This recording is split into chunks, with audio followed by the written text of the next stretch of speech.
You're listening to the Thom Hartmann Program. Well, it's another tour de force by one of the finest investigative reporters writing in America, working in this country, working around the world for that matter. Matt Taibbi with us, the investigative reporter and columnist for Rolling Stone magazine, rollingstone.com. Jacob just got his new issue in the mail, brought it in to show us. Some of us subscribe. You can also read it online, rollingstone.com. Why isn't Wall Street in jail? Oh, thank you, Jacob. Here, I can wave it for the camera. Here you go. Justin Bieber on the cover.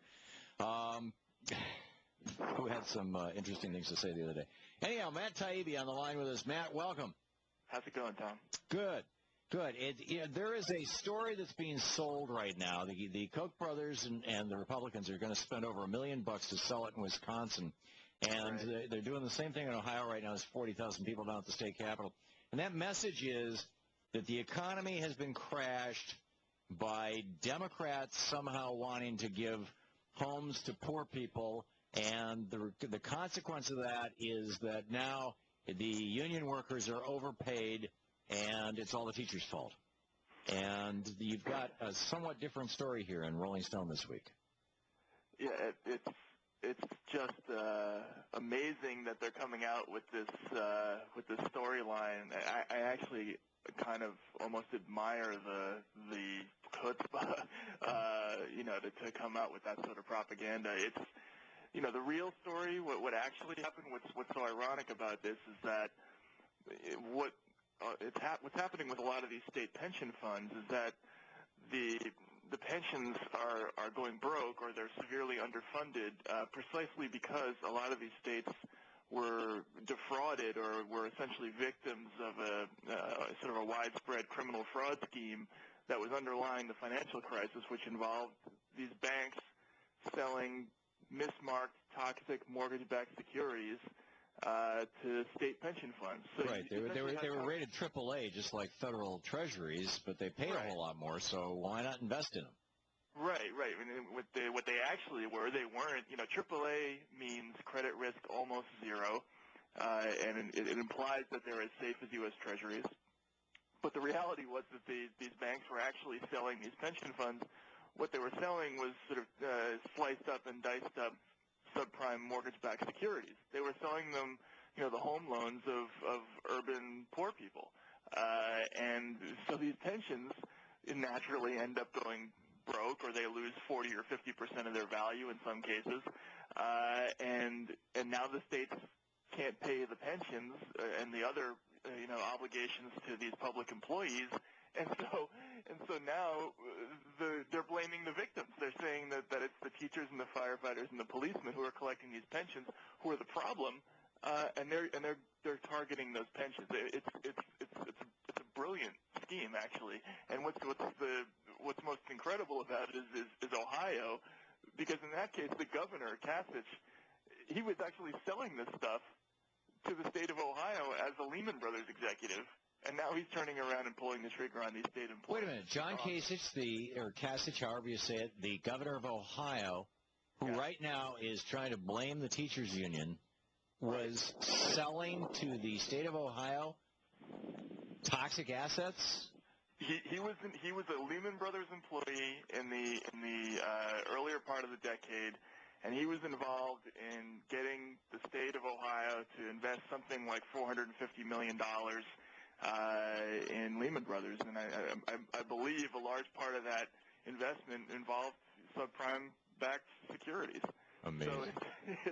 So the turnaround is incredible, and that to me is the most direct, metaphor for the whole situation. It was actually a criminal fraud scheme where the victims were these pensioners, and then they're going to turn around and blame the pensioners. Now, when Sweden had a banking crisis, and I think it was '98, they nationalized their banks. When the UK's banks fell apart, their biggest bank, Northern Rock, as I recall, they basically nationalized that, screwed the stockholders and fired all the directors.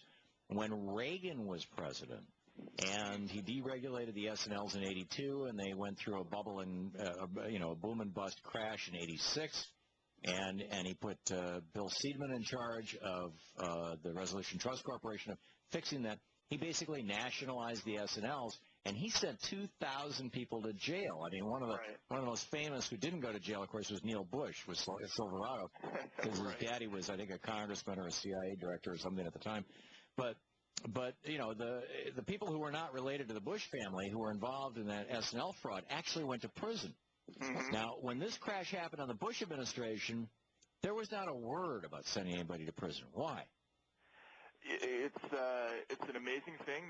They've somehow managed to sell this story that you know, a part of it is that very narrative that you talked about with the Koch brothers, that the crash was caused by government programs that ostensibly forced banks to lend to minority homeowners. Of course, this was not the case. The reality was that they just invented derivative instruments that made it possible for the banks to disguise subprime loans as AAA-rated securities. So they you know, you didn't have to force them. They were rushing to sell this stuff all over the place, right, and to make these loans. And somehow Wall Street escaped any blame for the crisis. And of course, there's another situation is that in the 80s, I think the system wasn't as completely corrupted as it is now. This is a lot of what the story I just wrote was about. But you know, we have a revolving door situation now where the top officials in the SEC and the Department of Justice, they routinely leave government service after a couple of years, and they go and they take $3 or $4 million a year partnerships with the corporate defense firms that represent the banks.